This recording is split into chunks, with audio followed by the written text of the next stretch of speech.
Welcome to New York's #2 sports show. Let's talk about the World Baseball Classic semifinal between the United States and the Dominican Republic.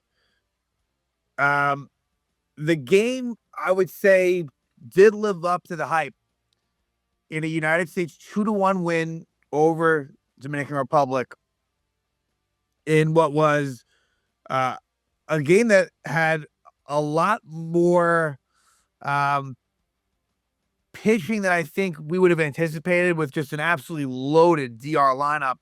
But I want to start at the top, and there's a lot to discuss here because we're gonna talk Yankee angles because there certainly are there as well. Good amount of Yankee involvement on both sides, and I think that we're gonna look back on this and it's gonna feel like the championship, right? I mean, as I'm recording this, we still don't know. I'm gonna preview it as far as the potential final. Um, Italy and Venezuela being the other semifinal. The winner of that will take on the United States. But what's a shame here is the way this game ends. And there's a good sign to this, but even that could be better. And it's that there's no ABS system in the World Baseball Classic. And so the game ends on Mason Miller, the United States closer. It should have been ball 4 to Geraldo Perdomo, the shortstop of the Arizona Diamondbacks. Great at bat by Perdomo, clearly low.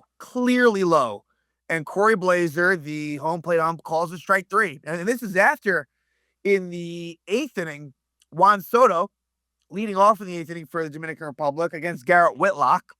It was a 1-2 count, and that was low as well.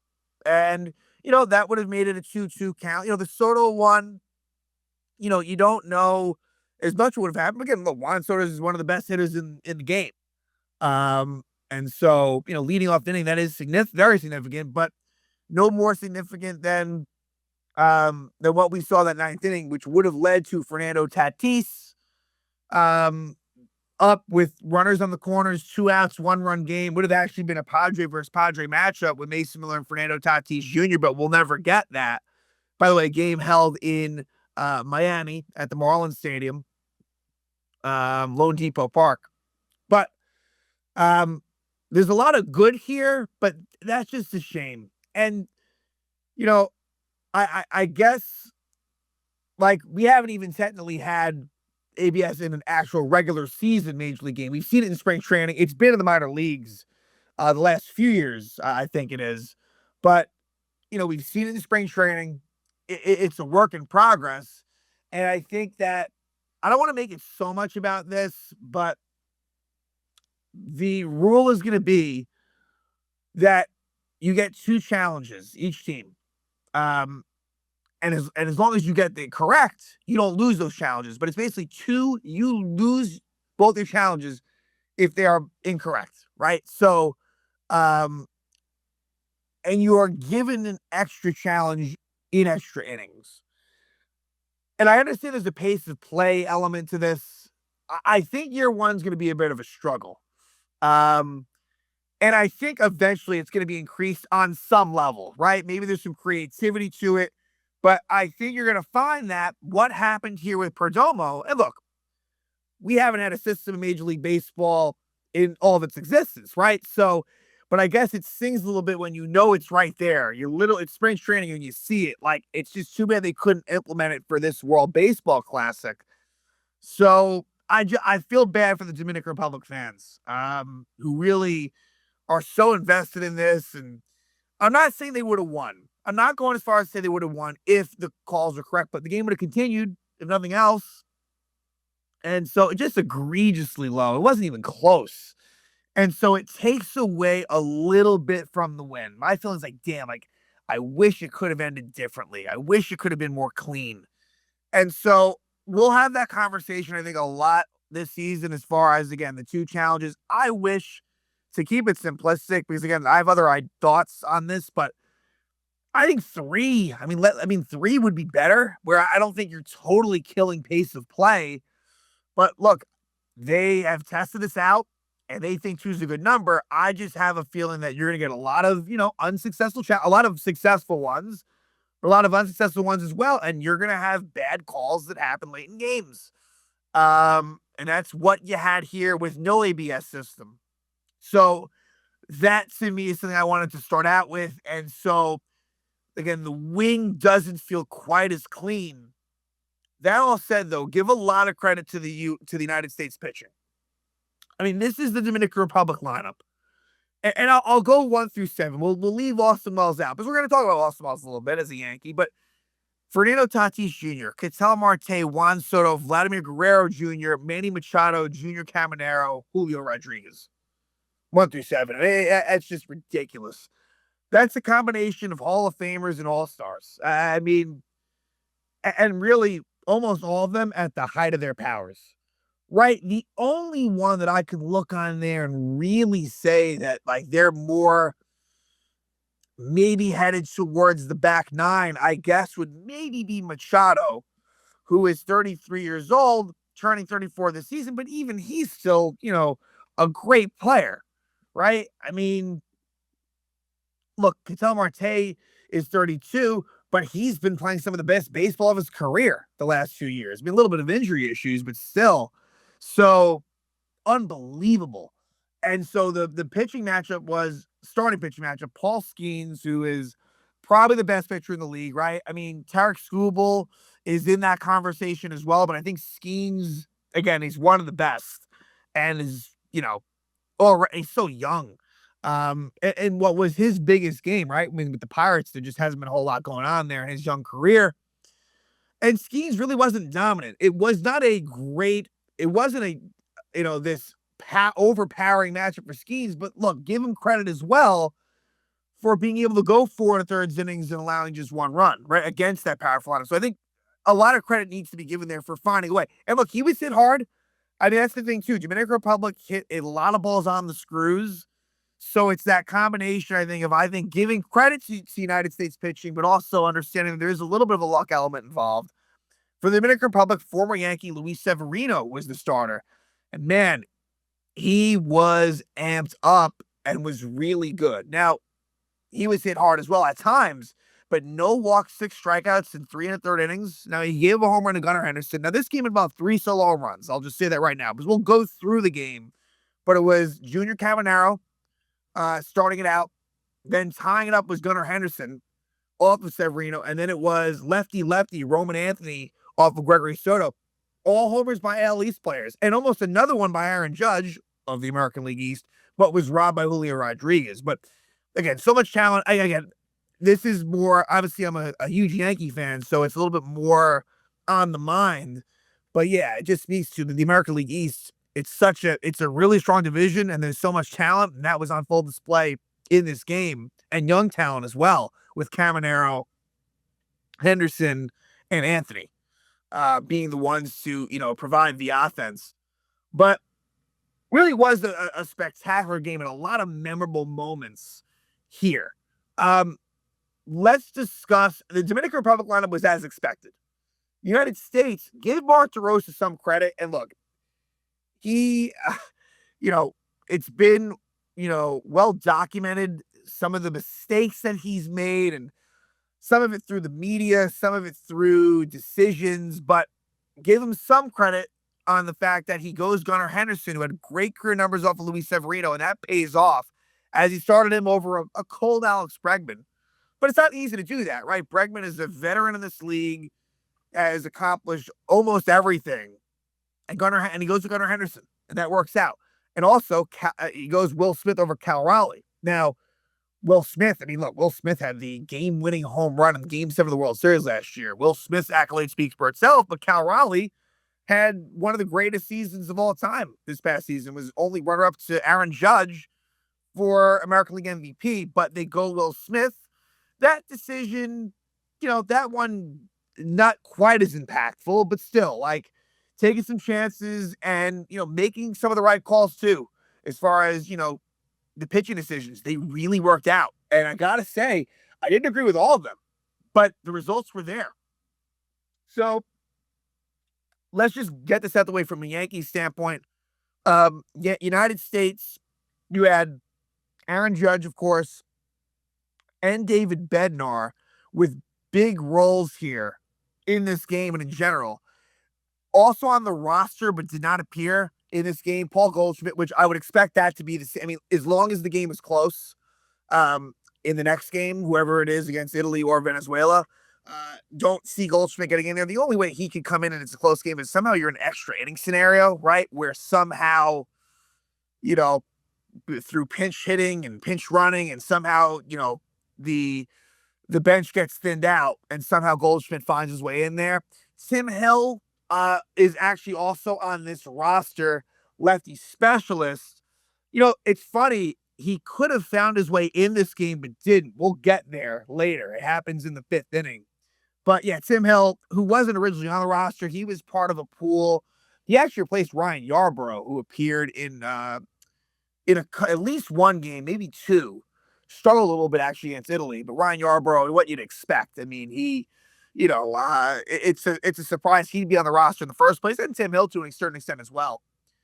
On the Dominican Republic side, Austin Wells and Camilo Doval were in this game, and both Swifts, I'd say, I mean, look, Wells had a big spot and flied out, but also doubled off of Bednar, which we'll talk about. But Doval looked pretty nasty and he pitched in the ninth inning, got a couple of strikeouts, so some good contributions there. Ahmed Rosario on the Dominican Republic bench and did not come in. Another situation where, look, they're eliminated now, but yeah, he really didn't have much of a role, and that was to be expected. So let's start it out. First inning, Sevy is just, pumping gas by, Bobby Witt, Bryce Harper, Judge. And of course, Severino and Judge were teammates for a long time. And Judge gets a single. Singles to left. Then Schwarber's hit by a pitch, but Gunnar Henderson grounds out. So Severino gets out of that potential two-out jam. Skeens in the first, gets Tatis Jr., Marte, and Soto out 1-2-3. Contact. And again, Skeens only had a couple of strikeouts, and I think only one of them, and it might have been Wells, was a strikeout swinging. So he had to do it a different way, but found a way. Top of the second, nothing really to speak of there. But again, Severino, doing his thing. Bottom of the second, though, is where Skeens makes his one big mistake. Junior Caminero, who he is going to be, this is a guy who is coming off of a 45 home run season. So he's no joke. And yeah, you can just tell. He's only 22 years old. He is going to be one of the best power hitters in the game. It's a mistake by Paul Skeens. It is a sweeper that is right over it's right in the strike zone. It stays up, and Caminero takes it out for a 1-0 Dominican Republic lead. And then in the third inning, Severino gets out of a jam. 1-out single for Bobby Witt Jr. in front of Soto. Then Harper doubles. Second and third, 1-out. Severino versus Judge. And this time, even though Fox kind of made it hard to see, but we won't talk about that, Judge does strike out. So it's one of those things with Judge where, because of his past, and look, 2025 playoffs, he did a great job. Despite the strikeout versus Gausman, Judge was out of his mind good in that series against the Blue Jays, and just really in general. But Judge didn't strike out in a big spot against Severino, right? And Judge did so many things well. Like, Judge was so much more of a positive than negative. But hey, if USA loses this game, you do go back to this Judge strikeout, which is one of the better opportunities they had. But give Severino credit. He gets out his former teammate, and then he strikes out Kyle Schwarber looking, and Severino does the classic sort of Severino celebration. And we've seen a lot. Look, Severino in big spots fucked up a lot. I think about that Twin 2017 wildcard game where he couldn't get out of the first inning. But he's also had big moments too, right? It's a bit of a mixed bag, but he's a guy that gets fired up. And that was certainly the case. Here in the bottom of the third, Judge gets some redemption. Wells strikes out to start the inning. Perdomo hit by a pitch from Skeens. Tatis Jr. grounds out, and they get Perdomo out at second. Tatis Jr.'s at first. And so Ketel Marte gets a single with a runner on first, 2 out. and Aaron Judge absolutely guns down Tatis Jr. at third. Just not smart on his part. With Juan Soto coming up, could have been first and second, two out. Judge has a great arm. Now, obviously, Judge had an issue with the arm down the stretch last season. This looks complete. I mean, this was clocked as Aaron Judge's third hardest throw. So, sorry, his hardest throw in the last 3 years. And you can tell he really did gear up on that one.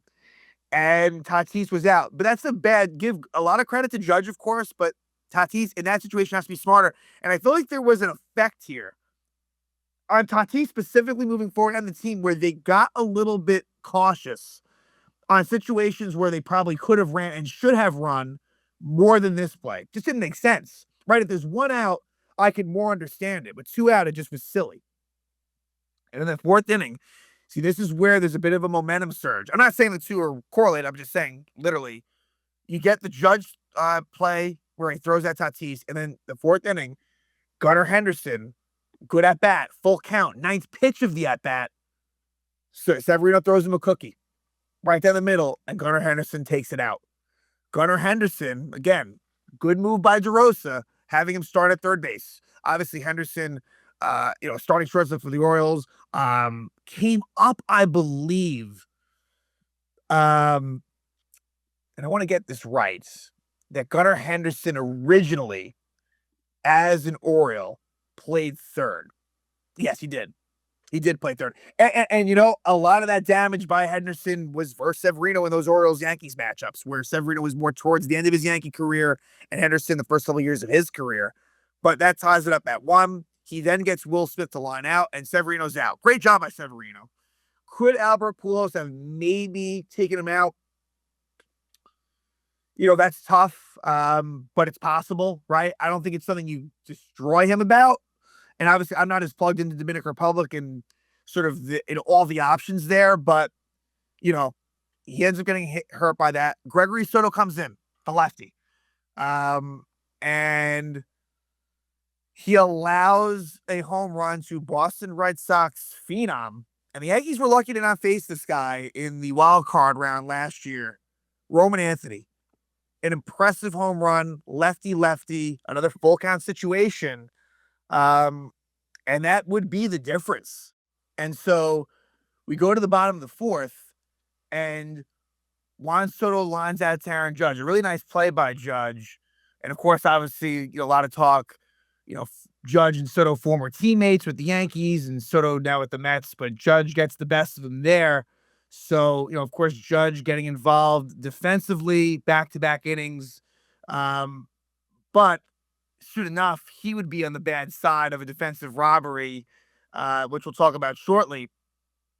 But Vlad Guerrero doubles.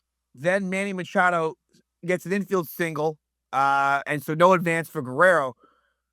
So first and second, one out, and Junior Caminero hits what should have been a tailor-made 6-4-3 double play. Bobby Wood Jr. gets it over to Bryce Terang, and Terang just is unable to handle the transfer. Gets the out at second, makes the catch there, but they don't get the out at first. And it almost comes back to cost the United States as Julio Rodriguez is hit by a pitch by Paul Skeens. And so Austin Wells comes up in a bases loaded 2-out situation, and Wells does not come through. And, he flies out to left. It was reminiscent for me to the Game 4, bottom of the eighth, fly out against the Blue Jays, where the Yankees were trying to get a rally going. No, different situation in many, many ways. And that was the first pitch for Wells in the Yankees Blue Jays game. This was a 1-2 pitch that was off the plate. But look, especially with some of these ump calls, you never know. It wasn't that far off, but a pretty easy fly out to left for Roman Anthony. And so the mistake made by Terang doesn't come back to bite Paul Skeens in the United States. In the top of the fifth, aforementioned Aaron Judge looked like he might have homered off of current Colorado Rockies pitcher Juan Mejia, but Julio Rodriguez robs him of a home run. Just an unbelievable catch by Rodriguez. So Aaron Judge involved in a lot of plays going on here, especially in the first half of the game. And so Judge goes 407 feet, almost 110 exit velocity miles per hour wise, and is unable to have that go over the fence. Rodriguez robs them. Then, bottom of the fifth, Tatis Jr. with a 1-out single.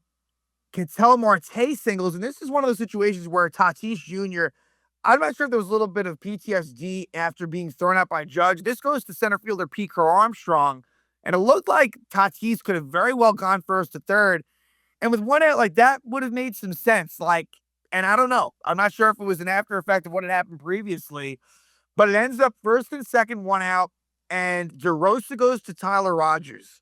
And he's set to face Juan Soto. Now, they were actually teammates at the end of last year on the Mets, but a matchup that those two have certainly faced each other a lot. Rogers on the San Francisco Giants for a long time, and of course, Soto in the National League with the Nationals, and then in the same division with the Padres. So I assume that, again, they match up a lot. Not sure what the career numbers were, but Soto grounds into a double play. So it ends up being, look, and who knows, right? If Soto crushes one off of Rogers, DeRosa is going to face heat for that. But Soto, tries to pull an outside, it was a strike, but a 1-0 pitch, tries to pull it, and it's a pretty softly hit double play. So big spot for Soto, does not deliver. And so the score remains 2-1. Speaking of the Mets, Brazaban, very impressive 6th inning, strikes out the side there. Bottom of the 6th, Griffin Jacks, the former Minnesota Twin, current Tampa Bay Ray, with a nice 1-2-3 inning. And so let's take it to the bottom of the 7th. David Bednar comes in, and David Bednar, it's been a Houdini act for Bednar, and some of it his fault, some of it not his fault, right? Against Italy, some of it self-induced, and he got out of it. Against Canada last game, it was soft hits, and I was really impressed. I mean, you saw what Bednar did at the end of last season for the Yankees, becoming the closer, and just the arsenal that he has. It's impressive. But what happens here is it's a teammate that kind of gets things started for Dominican Republic. Austin Wells, with a 1-out double, and actually in the direction of Aaron Judge. So a lot of Yankee involvement there. But Wells does get the first pitch double to kind of maybe get Dominican Republic going. And this is where Albert Pujols maybe could have pinched run for Austin Wells. Wells is, for a catcher, he's not all that slow, but there were quicker options. Hey, even like Ahmed Rosario comes to mind, and they eventually pinch hit O'Neal Cruz later on. Now, I understand not wanting to use Cruz here because essentially you would probably burn him, because then you'd have to go with Augustine Ramirez as catcher. So I understand that. But again, maybe a guy like a Rosario or someone else. But they stick with Wells, and then Geraldo Perdomo singles to the outfield. And here's a couple of things that come to mind here. Wells could have been pinch run for, or they could have maybe possibly sent him. Now, could he have been thrown out? Possibly, but they hold him. And again, it goes back to, and I know it was a different situation, the Judge play where he threw out Tatis at third. It might have had a little bit of an after effect. But with Tatis Jr. up, Perdomo's still second. So it's second and third, 1 out. Like, the game is hanging in the balance. And Bednar is able to strike out Tatis Jr., getting him to swing at some bad pitches. And then Ketel Marte as well. Bednar, just really impressive stuff from him. Gets into some trouble, but is able to get 2 of the best hitters out at the top of the lineup, and the score remains 2-1. Let's see. From here, let's go to the bottom of the 8th. Garrett Whitlock comes on, and I thought to myself, and look, the whole Dominican Republic lineup is loaded. But I thought, hey, if they wanted to go to Mason Miller facing Soto, Guerrero Jr., and Machado, I could understand it. But, Garrett Whitlock, really good Red Sox reliever, they stick with him.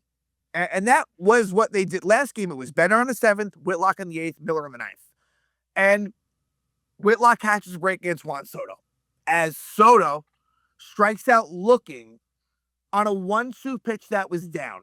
Right? That should have been ball 2. And who knows what happens from there? That's a big missed call by Corey Blazer that helps out Garrett Whitlock. And then from there, though, give Whitlock some credit. Gets Guerrero on a soft grounder to Whitlock. And then he strikes out Machado, as Machado was swinging pitches that were well out of the zone. So that's another one where DeRosa did push a lot of the right buttons. and that one works there. Top of the ninth, Camilo Doval comes in, and um, you know, he did get a pitch clock violation at the start. So again, it was kind of the Doval experience where I think with the Yankees, what you're gonna have to expect is stretches where he's filthy, and other times where you're left kind of scratching your head. This is a situation where after that pitch clock violation, he locked in. It looked really good, striking out Will Smith looking, Buxton swinging, and Terang to ground out. So we go to the bottom of the ninth, and of course, it's Mason Miller. He gets Cameron to strike out, but then he gets himself in a little bit of trouble. He walks Julio Rodriguez, and then you get O'Neal Cruz pinch hitting for Wells. And while he's up, it's called a wild pitch on Mason Miller. That's crazy. They do that a lot with the official score. That's got to be a pass ball on Will Smith. Anyway, it moves Rodriguez over to second. But then he does get O'Neal Cruz to ground out. So now it's runner on third, 2 out. And so Perdomo is up and works a really good at bat against Mason Miller. Count was 1-2, takes a couple of balls, fouls a couple of pitches off, and then strike 3 was so far down. It was even worse than Soto's. And Perdomo is out on strikes to end the game. It's a tough way to end it. It was a really good game. And I think if you just had, let's say, the Soto one, I think that really gets pretty much lost in the shuffle. But for then you tack on this Perdomo to end the game, it just sucks. It really does. I'm not saying Dominican Republic would have won, but who knows we'll never know what the result would have been. And so the United States beats the Dominican Republic 2-1. And look, Dominican Republic, some bad luck. A lot of hard hit balls, a lot, base running, blunders, I think cost them as well here. But hey, between Skeens, Rogers, Jacks, Bednar, Whitlock, and Merrill, for it to just be that one mistake by Skeens to Caminero and for them to hold them to 1 run, it is still really impressive. However you want to look at it, that is just one of the best lineups that you're going to see in the Dominican Republic, and the United States finds a way to win 2-1. So here's where things are at. United States, they have reached their 3rd consecutive World Baseball Classic final. 2 times ago in 2017, they won the final against Puerto Rico, I believe it was. Then they lost in the final last time in 2023 to Japan, that also being in Miami. And now here, it'll either be a rematch against Italy, a team they lost to in pool play, or a really good Venezuela team. Now, I believe Venezuela's favored in that one, but Italy currently is the only undefeated team in the pool, right?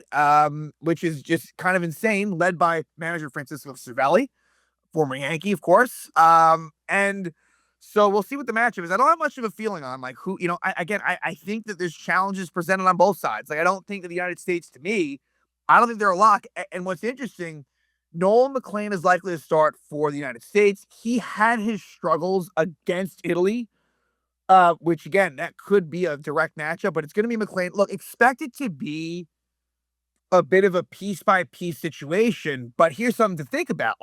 Bednar, Whitlock, and Miller, they'd be pitching 3 days, 3 and 5, 3 games in 5 days, which, and especially not so much Whitlock, but Bednar and to a little bit of lesser Miller, they pitched a lot. So I think that they will use them, but see, that's where as a Yankee fan, it's tough. I kind of just hope that Bednar doesn't pitch, to be honest. I really, that's where you get worried. He's a very important piece to the Yankees. He's their closer, and their best reliever. And so that is something to think about. But with Nolan McLean, even in a good Nolan McLean start, I don't think, maybe I'll be wrong, right? Because the lineup won't be as tough as this was. But for Skeens to give you 4 1/3 innings in March is pretty good. McLean, I think, in a best case scenario, and again, this is no disrespect to him, I think best case he gets you 4 innings. And I think likely probably less.